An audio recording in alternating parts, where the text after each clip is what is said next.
Hello my good people, you're welcome to the channel. How are you all doing today? I want to believe you're doing fine. My people, can you just imagine, this Miyetti Allah people have sworn that we will not drink water and keep our cups in peace. Haba, every time Miyetti Allah this, Miyetti Allah the other one, Miyetti Allah the other one. Now, what have they done this time around? Can you imagine? They have threatened, they have warned, and they have promised to shock the Yorubas if they support Igbos. I'm going to be reading out the news to you guys and then play a video for you guys in a bit. But before then, I want to encourage you to please go ahead and support this channel by subscribing to the channel. And also, please turn on the notification bell so that every time I upload a video on this channel, you will get notified. Thank you so much for doing that. Meanwhile, please listen to the news and I'll come with my own opinion and thoughts after the video.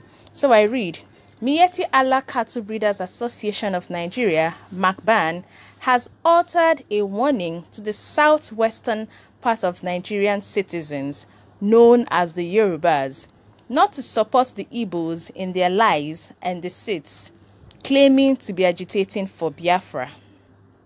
Meanwhile, the leader of the indigenous people of Biafra, IPOB, Mazi Nnamdi Kanu, has asked the Yorubas and entire Nigeria about the whereabouts of the Nigerian elected Vice President, Yemi Osinbajo, which has left the Yorubas trembling about their missing leader.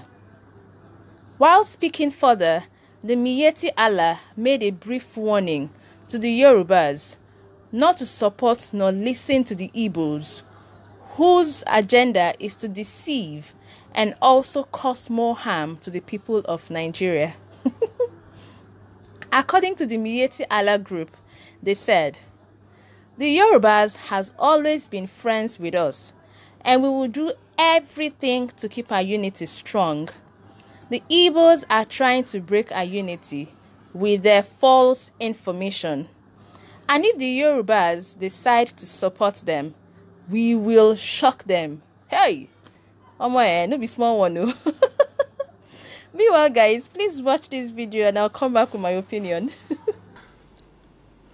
I don't think we have started addressing the issues. My dear brother, Ayo Padokun, as an activist, he's unhappy about the goings on in the country. There is no utopian government anywhere in the world where everybody is satisfied with the hills and caprices around. If you make a straight road, they say that's why vehicles are crashing. If you bend the road, they will say, oh, because his mother's house is at the corner, that's why he bent there. What the problem is here in the West. Also in the West? Yes. Talk to us. We keep talking about the North. The North had feudal system where only the elites will benefit. There's no part of Quran that I read which says you will marry an underage girl. The North is doing that, whatever. There is no part of Quran I read which says women will be in powder. When we want the lady, you come out. When we want, you go to kitchen and the other room. There's no part of Quran that said that. We look for what is convenient for us. That was why Allah was better than the rest of them. He went on to look for what was better for his own people. Look, what stops this state here owning their own airline? What are we talking about here? What stops this state collecting the tax and give water to everybody? In Ibadan, do you all have government water? What are we talking about here? When we are talking about independence of 58 years, what stops this state applying for oil well? which the army gave to individuals. The economy of the country is in the hands of individuals. That's why you could buy new notes in the street and you can't find it in the bank. Our Lord did not care about all these things happening. He went on to lay the standard. He put the stadium there. I was the first to enter that stadium to play football against Horsey College. But Boys High School won the Tamojin Cup of this western region. School sports.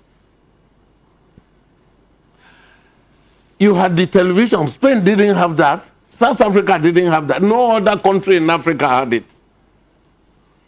This country last year celebrated 40 years of NTA.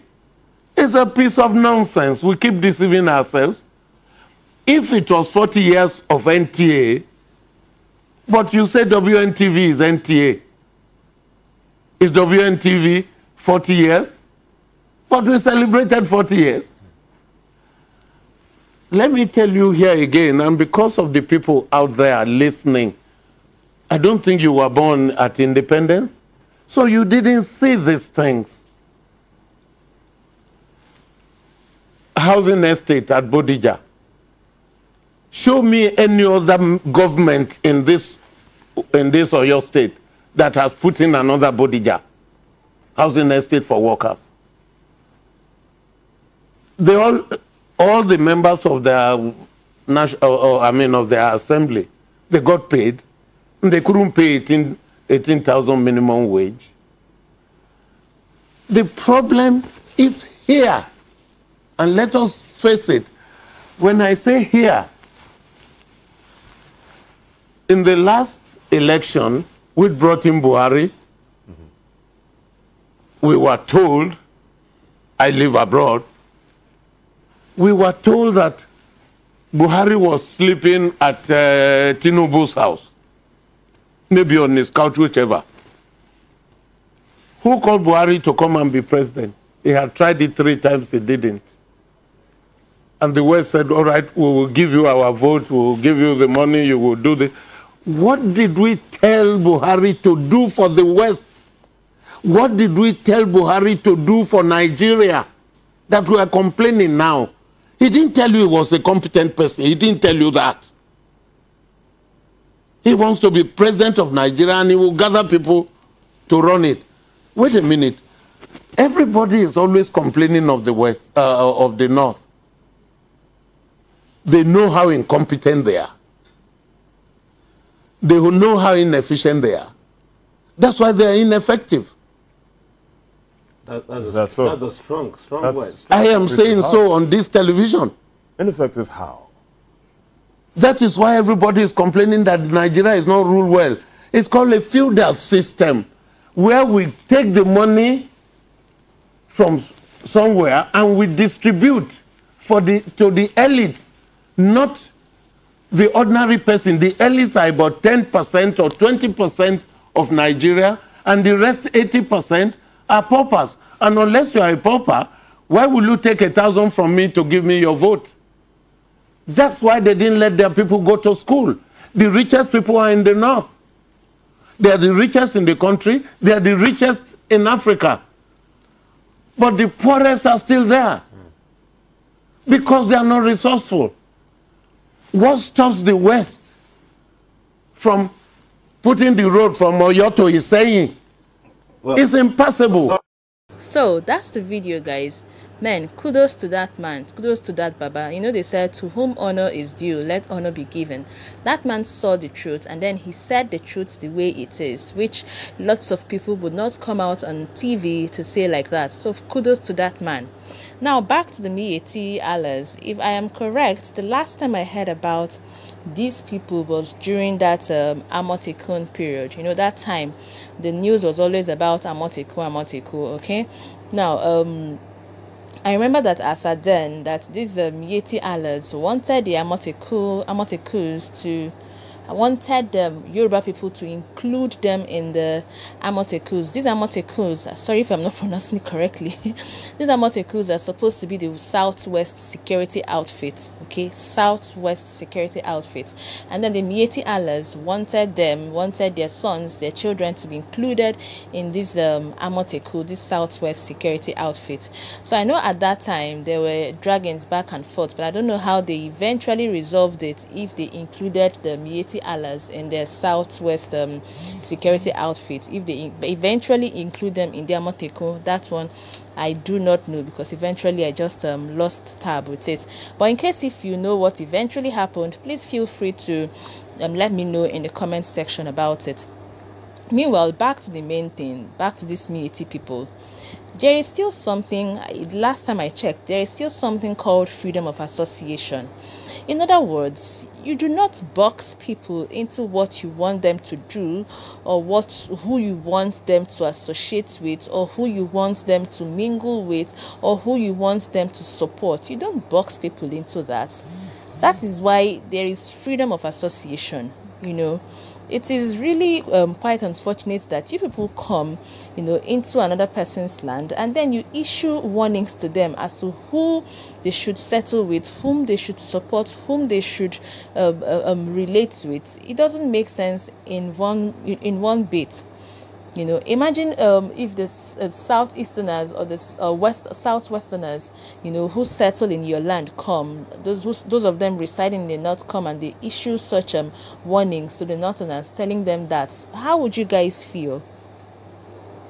For me, I don't think it makes sense at all. It doesn't make sense in one bit, And then I'm wondering again, why are you guys so scared of the Igbos? Why are you guys so uncomfortable of the Igbo people?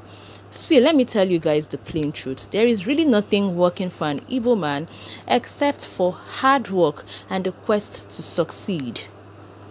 And I believe this works for everybody. If you're hardworking and you have the quest to succeed and you pray to your God, one day it would happen. So that is why it looks like every place you find an Igbo man, they are shining. Igbo people are very hardworking. They are known for that. And they have this quest to succeed. That is why I wonder if there is any place you go to and you do not find an Igbo man. So I really wonder why you guys are always so uncomfortable. If we want Biafra, is it your Biafra? It is our own Biafra. If we say we want Biafra, it is our own Biafra. It's not your Biafra. So you shouldn't be uncomfortable with it. To go to the extent of, warning Yorubas not to support Igbos. It doesn't make sense. Truly, it doesn't make sense.